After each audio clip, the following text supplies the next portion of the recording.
You have an idea. You want to tell it to the world, but you don't know where to start. That's where Anchor comes in. They have the tools for you to edit, produce, and record your idea right from your phone or computer. It's the easiest way to reach and grow your audience. They publish for you to Spotify, Apple Podcasts, and all major platforms. And to top it all off, they match you with advertisers so you can earn from your passion and your wonderful idea. So tell me, what are you waiting for? Download the Anchor app or go to anchor.fm to get started and follow your dream.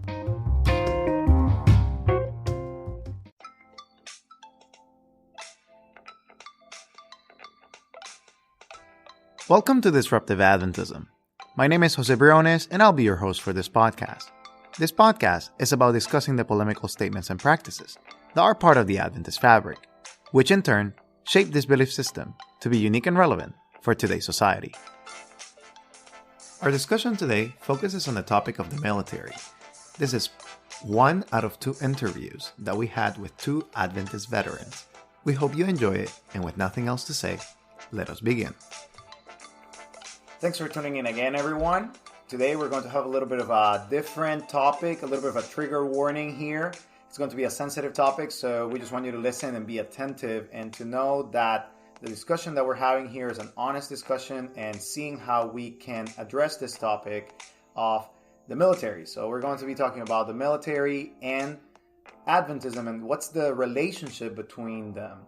We're going to be having a special guest, a veteran of the Marine Corps, Floyd Harmon, and here he is with us. So how's it going, Floyd? Going very well. Thank you for having me.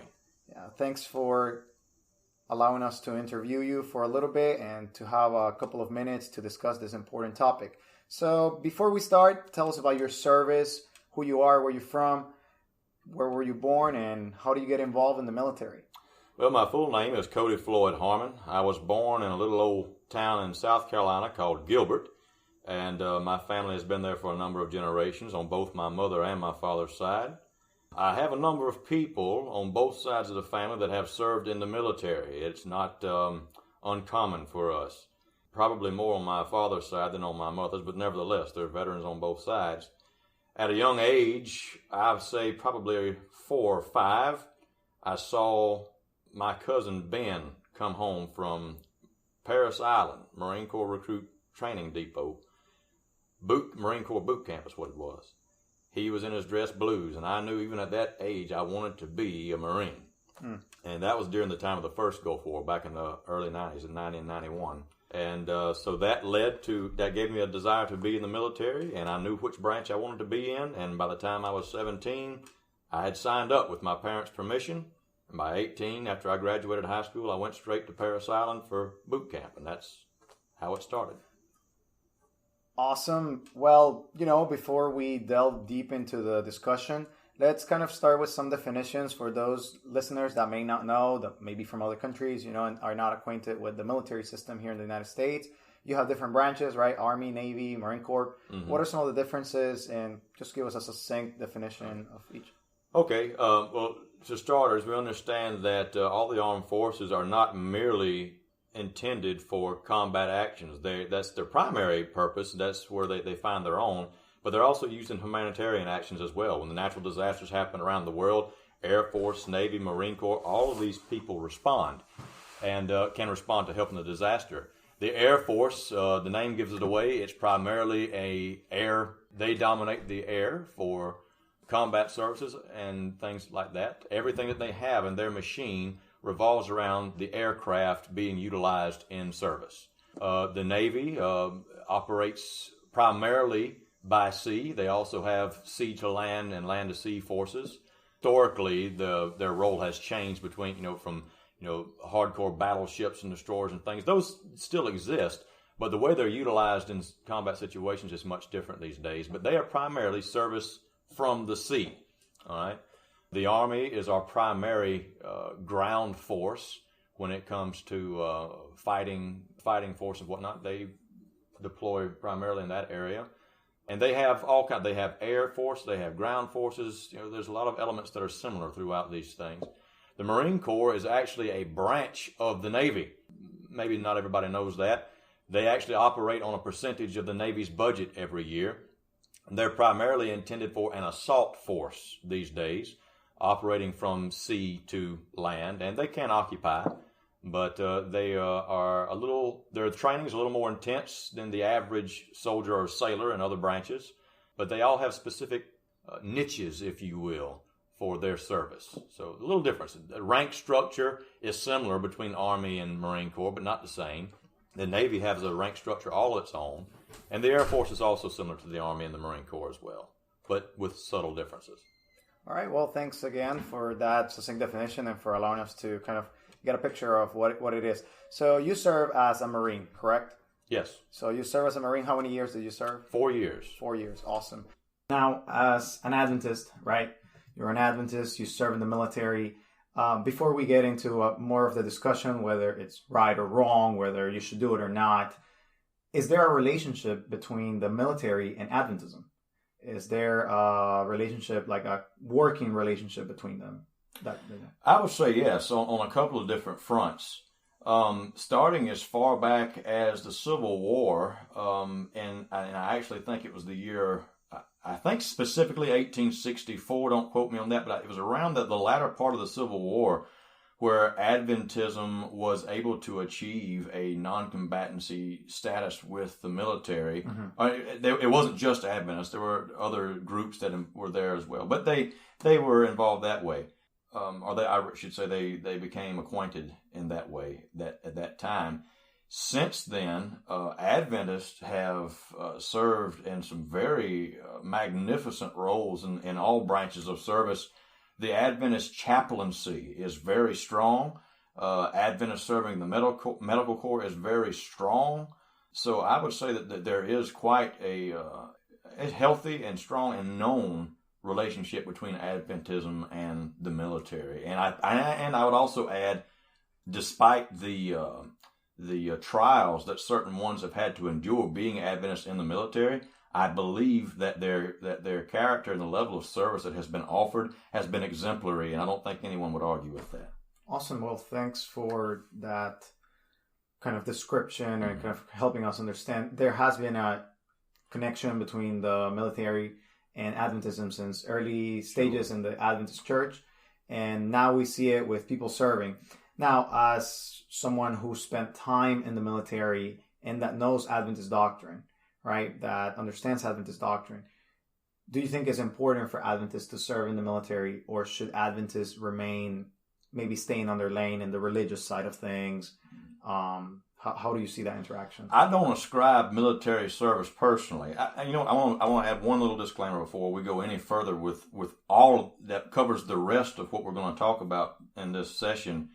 I don't ever want to take the position to be so solidified in any position that I discourage any man or that I leave no room for myself to grow. I do have a subjective point of view, no doubt about it. I have my opinion and I have evidences for it, but I don't believe it's absolute. And I hope that I'm willing to let the Lord lead me as my life goes on and walking with Him. That being said, I do have an opinion, but it can be movable.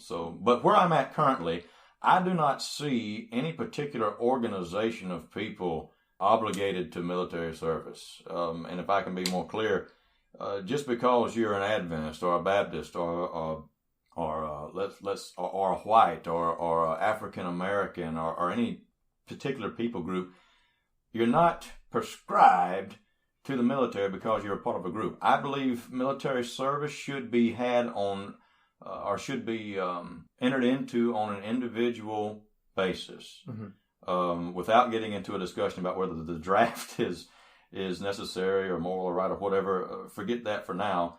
I think that a person should be left to their own conscience as to whether or not they would like to serve in the military. And I have several reasons, but I think the biggest reason is because if someone has not volunteered their service, then the level of service that they're going to provide is not going to be at its best, perhaps. And worse, the highest form of that would be in a combat situation, putting someone's life in jeopardy because you're not wholly committed to your duty and your purpose in the military.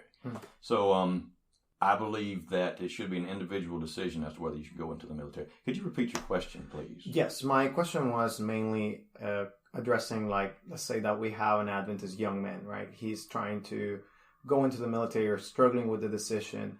How do we guide with Adventist principles into that conversation? Mm-hmm. Do we encourage the military service, or do we not encourage military service? You pointed towards maybe it's an individual decision, but let's say that someone's struggling. How do we go about it then? I have been approached a number of times by parents and young people asking about whether or not they or their children should join the military. Mm-hmm. And with varying views, the first thing as an Adventist pastor, when I see someone who's making a decision, trying to make a decision, they're in the decision-making process, they're not really sure, the first thing that I want to ascertain is their spiritual health. Mm. How strong are they? How grounded are they in their faith? Because if you intend to be a member of the military and also practice your faith, you're going to have challenges, particularly in Adventism, that are going to be perhaps more intense than others will have because of our particular convictions. I think of a very simple one being our stance on Sabbath and Sabbath observance. Mm-hmm. All right, that will be challenged. Being a Christian, period, in the military, no matter what denominational background you may have, being a Christian in the military is not easy. The lifestyle and the values that are promoted there are somewhat, shall we say, unbecoming at times if you're going to follow the lifestyle that is usually led and promoted in the military.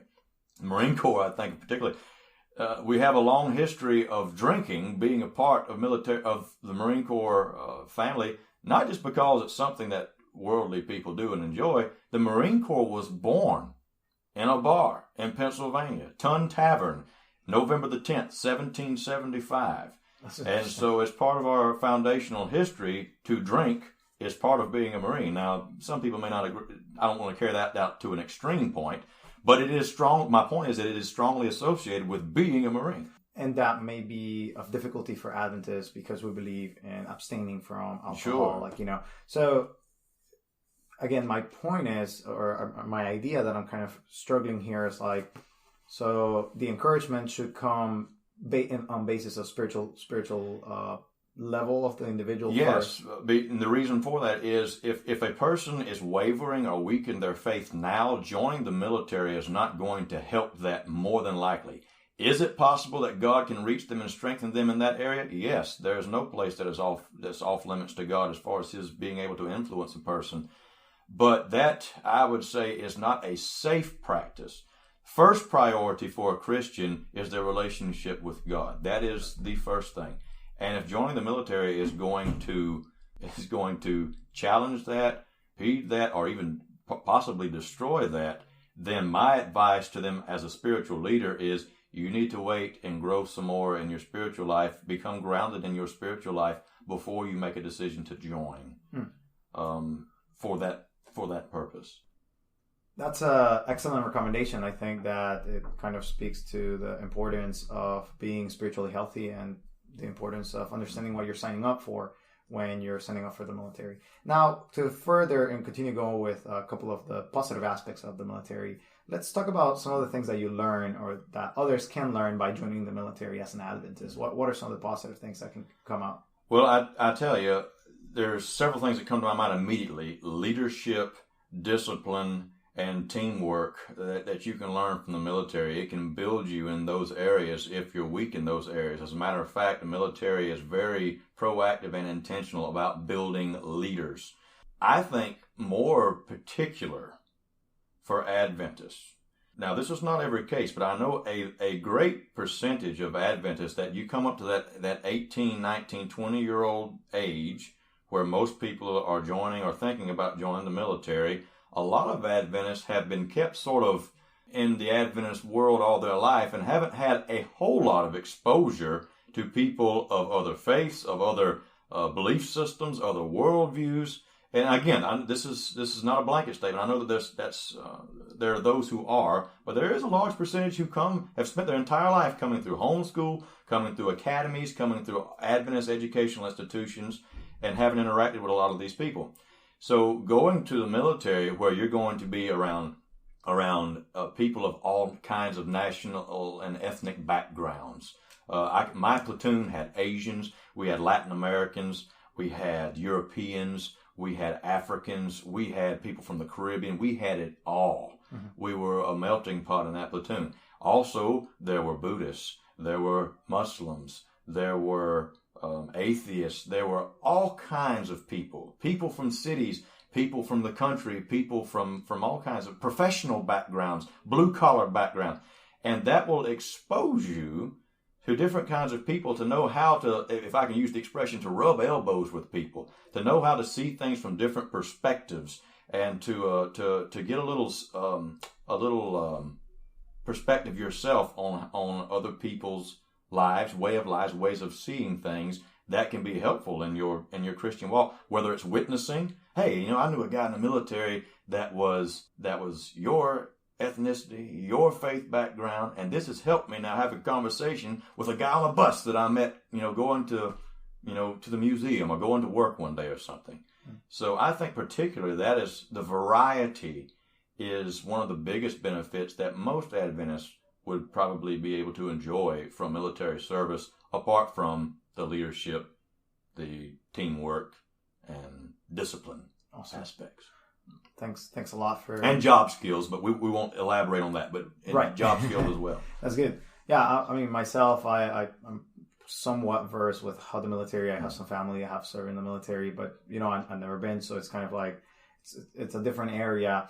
Now, we talked about a couple about the positive aspects. Not everything is positive about the military. True. And what are some of the negative aspects that you encounter yourself in your experience, or something that may make us reconsider, or value, hey, what do I want to do? Because I think that what you're saying is very important. Having the ability to interact with different kinds of people and maybe being a disruptive force for their spirituality as an Adventist. As you're saying, if you're very committed to Adventism, if you're a very committed Christian, it can allow you to reach those people, whereas they will never be reached if no one was there that was an Adventist.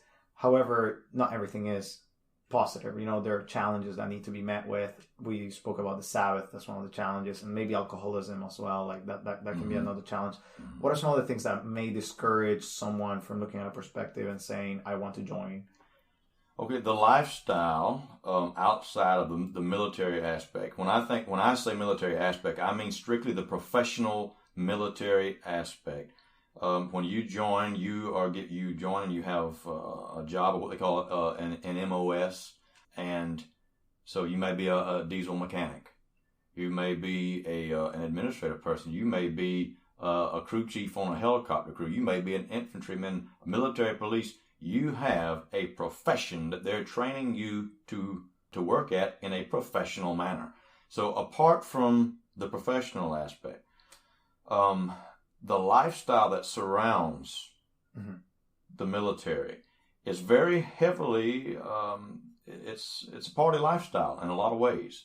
And so if you are a Christian that has high Christian morals that are based on biblical principles, the premarital sex, involvement with, drinking alcohol, the Sabbath issue, things that you may fill your time with, reading, movies, different things that you might feel feed your soul with, so to speak, with the extracurricular activities that you can be involved in. Not that that's the only things that they ever do. I had some very good times doing some very nice things, but that lifestyle is very heavy, and it has a tendency to influence very heavy, because this is the big thing.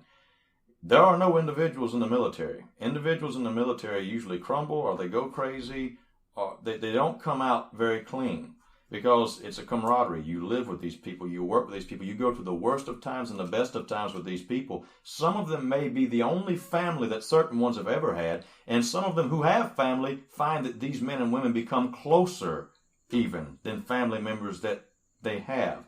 And so there is this desire inside to want to belong, to want to please. Not necessarily just to go along with the crowd, but because you care about these individuals and you want to have their trust. And so these environments where they're encouraging you to come and be a part of, these activities they want you to partake of, it's a much stronger pull than just the thrill of doing them. It's a part of a social relational network. Mm. And if you have high Christian biblical morals and principles, these will be compromised. These things will be challenged in that social environment. Okay. That's very interesting that you mentioned that. As you're mentioning that, I can definitely think how that may be earth-shattering or changing a little bit of the worldview for an Adventist. Now let's talk about, and this is part of the trigger warning that we gave in the beginning. There's another element to the military, and I mean, you served, I haven't served, so I kind of want to understand that aspect. Are you required to carry guns, for example? Jose, let me say one more thing about what we just came from. Yes. Very briefly. I said that beliefs can be challenged and even compromised.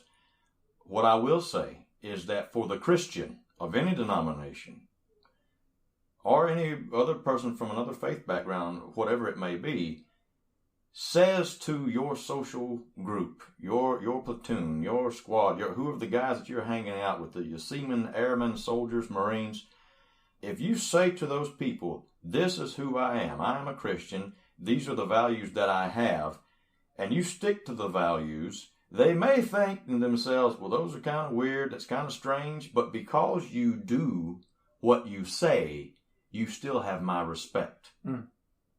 I've seen that. You do what you say. I don't really. I think you're weird. You might be some jokes, but you're still my brother. You're still my sister. You're still my, you're still my fellow Marine or soldier, sailor, airman, and I can respect you. I can trust you. When you say I'm a Christian or a Buddhist or a Muslim, and these are my values, and your actions do not measure up to your words, that's when you have issues. Hmm. Even, okay, I say I'm a Christian, but I'm still going along with what everybody else is doing. You have discredited yourself, not just your religion. You've discredited yourself, your personal integrity. So I just wanted to add that. I didn't mean to interrupt. So being true to it has its advantages. Now, you're asking about whether or not it's required for every person who joins the military to carry a weapon. I believe in every branch of service during boot camp and basic training, everyone is trained on a weapon. It is very uncommon that a person will go through and not be trained on a weapon. You have the stories that the recent movie Hacksaw Ridge, the story of Desmond Doss, who even in his basic training refused to train with a rifle. I think these days, because that conscientious objector status is more understood, it might not be such a challenge, but by and large, it is assumed that when you go through these types of training, you will be trained on a weapon. Your job that you're signing up for, perhaps, let's say you're a diesel mechanic, may not necessarily require you to handle a weapon on a daily basis, but when you go into a combat situation and you have to leave the safe, you're assigned a weapon. Everyone is issued a weapon that you're expected to maintain, and whenever you go into certain situations, you have that weapon with you unless you have ascribed the conscientious objector status to yourself. Okay.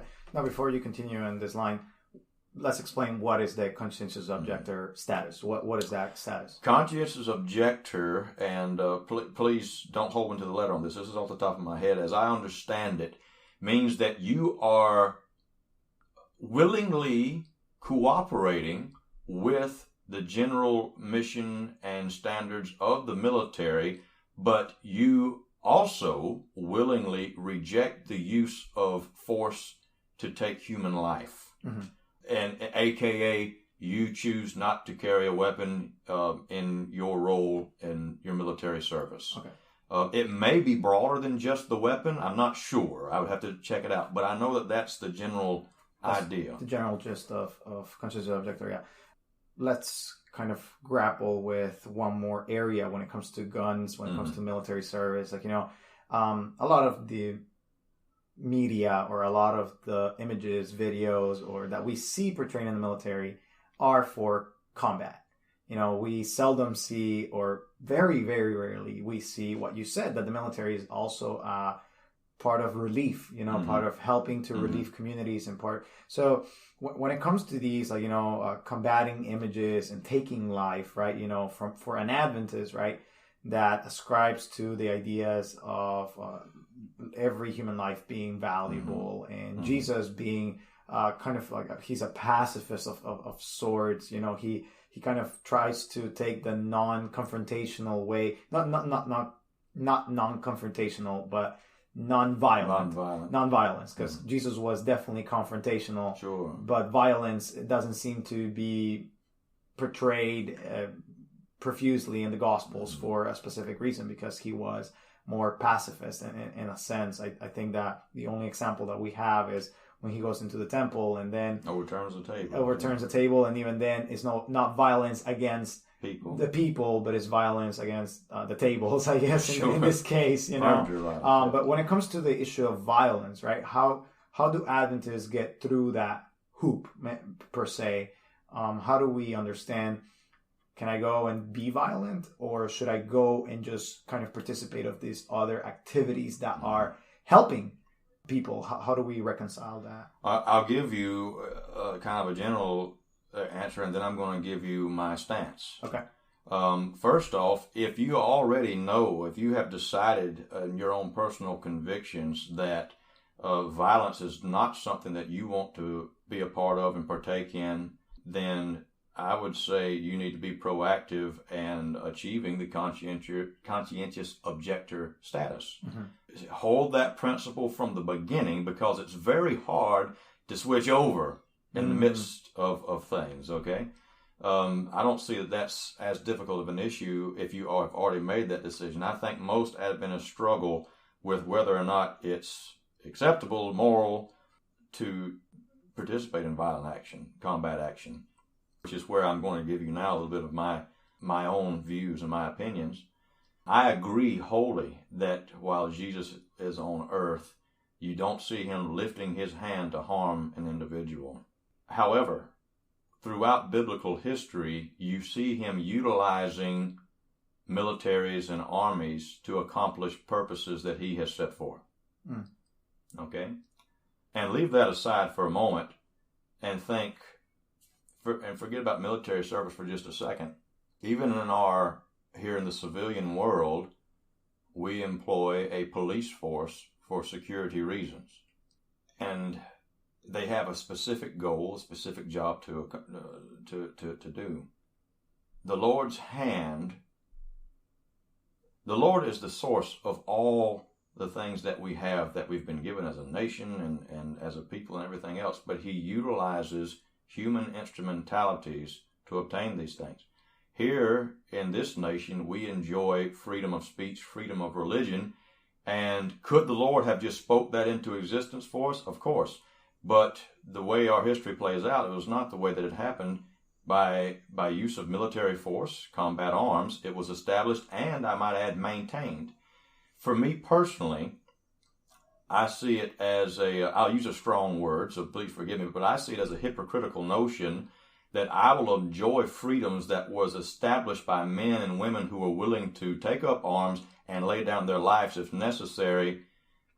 We enjoy those freedoms, but we're not willing to also participate in that same action. If you have a military of nothing but medics, that's not going to be able to establish a whole lot of security for the people in this nation. To have the idea that I will just leave that dirty work to the heathen or to those who don't know any better and I will walk on a higher plane, personally, I don't see it as compatible with ethics and morals. Okay. If I'm going to enjoy a freedom, I should also be willing to do what is necessary to procure it and to keep it and to save it for others. If I am going to be in the business of saving other lives, if I'm going to be in the business of liberating other oppressed peoples and whatnot, then it will require more than just being a medic or a cook. All these things are very important. I will not undermine the importance of medical service because they have saved lots and lots of lives. And really in combat, it's not about taking life, but ultimately it is about saving life. Mm-hmm. So not to undermine these positions at all, but for an Adventist that is struggling with the decision of whether or not it is whether or not it is moral for me to be able to take up combat arms in a combat situation. Like I said earlier, I think it's an individual decision you need to make between you and the Lord and your own personal convictions. But me, as I have seen how God has worked in the past in biblical history, how he uses human instrumentalities to do things that are hard but for the good, I personally do not have an issue with taking up arms to serve in the military service on those grounds.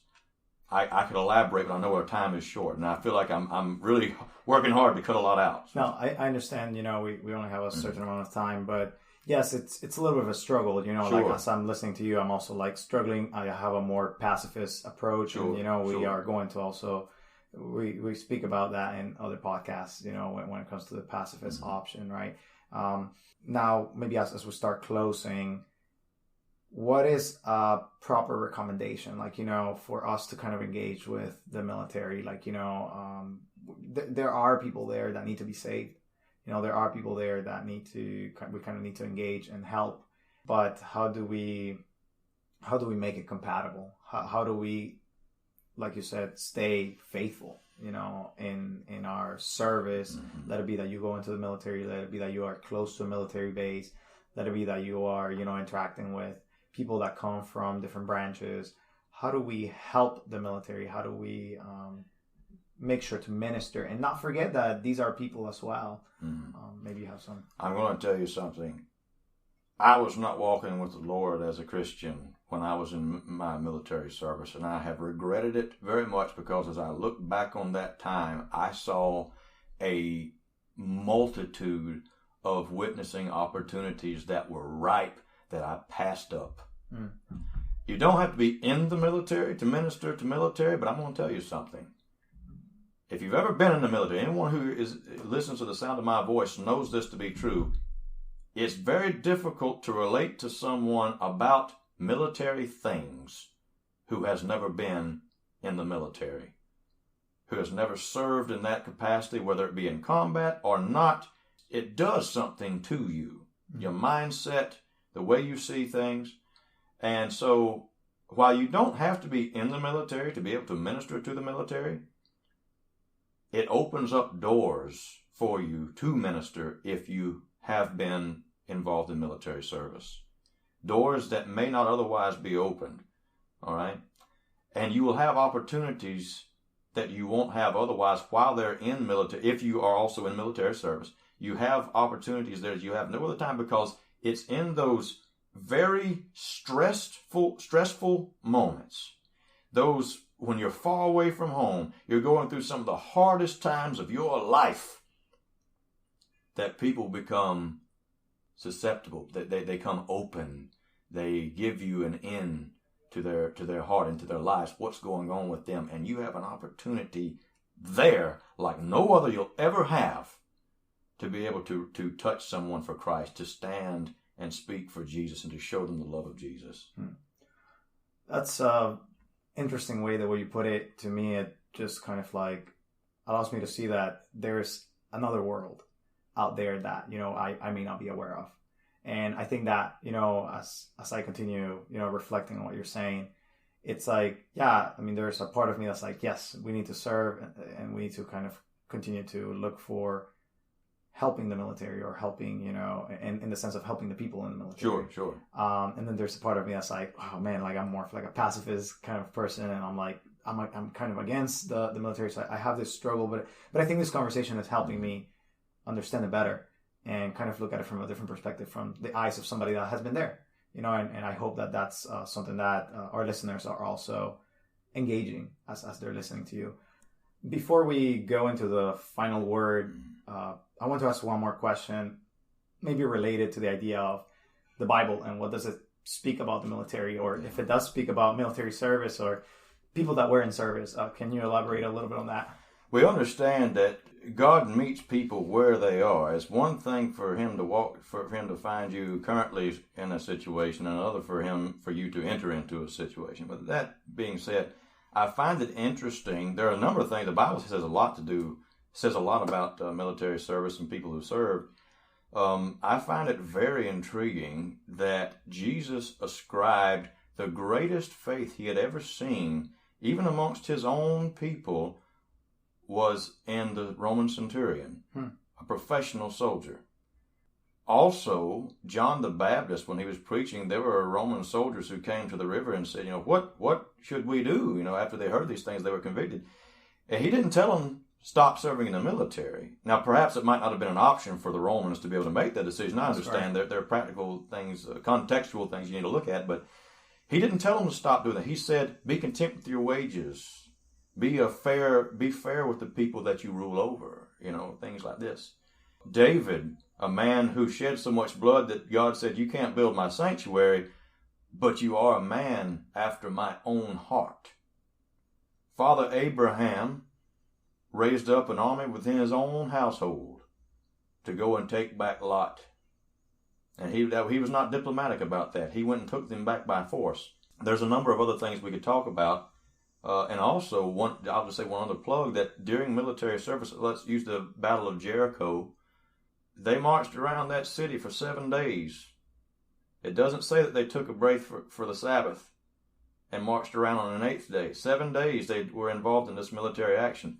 I'm aware that God is the one who sent them on this military action, and that is something to be considered when you're trying to figure these things out. The point is that military service seems to be, number one, something a little bit special when it comes to considering points of moral integrity and implications. And secondly, Jesus does not seem, in the Old Testament or in the New, does not seem to condemn those who served in the military, but spoke highly of them. That's very interesting that you mentioned that. And it makes me think of different examples, and maybe we need to engage a little bit deeper when it comes to this question, right? Sometimes as Adventists, we may fall in the pit of just disregarding, military combat, we associate it with death, therefore that's evil. We may need to understand that there, like you said, we have the centurion who learned and who was maybe influenced by those who were surrounding him, and that were, for example, the Jews that were surrounding him. So he learned of the message of Christ, of the message of, the Christians that were converted there. So I think that really helps me to put it in perspective and to see that God's going to reach people even when they may be doing something that they don't understand themselves, or that, maybe he's going to send people to there, like Adventist chaplains, to serve and to reach and give them the good news that Jesus is coming soon. Well, thanks, Floyd. We appreciate that you took the time to be with us and to speak about this important topic. Before we go, though, we always give our guests one last time to kind of give us like a final word on military service in this case. And what do you recommend for people that may be struggling with that? My recommendation, I think, is very simple. I'll try to make it very simple. Make Christ the priority in everything that you do. Ask the question if military service will help or hamper your relationship with Jesus Christ. If you decide that you are spiritually healthy enough to go through with military service, walk close as you can, and be aware of those around you who need what only a servant of Christ can give them while in military service. Look for those ministry opportunities. You won't have to look hard. You won't have to look far. But walk as close as you possibly can, making Christ first priority in everything. Let him be your moral guide in these decisions. And don't go against God. Do not make a decision until you know that you have gotten guidance from God on it. If it's still a question mark, don't proceed. You may make a decision you regret. That was our conversation about the military with Cody Floyd Harmon. We hope that you learned something about Adventism and the military system in the United States. Please continue to tune in to our Law and Order series as we come back to interview another Adventist veteran on our next podcast. Thank you for listening today. We appreciate that you have taken the time to listen to our podcast and ask that you share it with others. Please leave a review on iTunes or your favorite podcatching app. If you're enjoying our content, we want to invite you to consider contributing to our cause by becoming a patron. where you will receive exclusive content, have the ability to sit down with the Disruptive Adventism team, and ask relevant questions for Adventism and society. If you're interested in contributing, head to patreon.com/disruptiveadventism. Another avenue for contribution is to purchase our merchandise through Amazon or tpublic.com. You can find the links to our merchandise on our Facebook or Instagram pages. We also hope that our content has intrigued you a little bit and that you decide to stay around for future podcasts. If you have any comments, feedback, or a topic you would like us to discuss, please go to our website at www.disruptiveadventism.org or shoot us an email to disruptiveadventism@gmail.com. We're eager to engage in discussions about any matter, so don't hesitate to contact us. This has been it for today. We hope you join us next time. And as always, we invite you to be disruptive.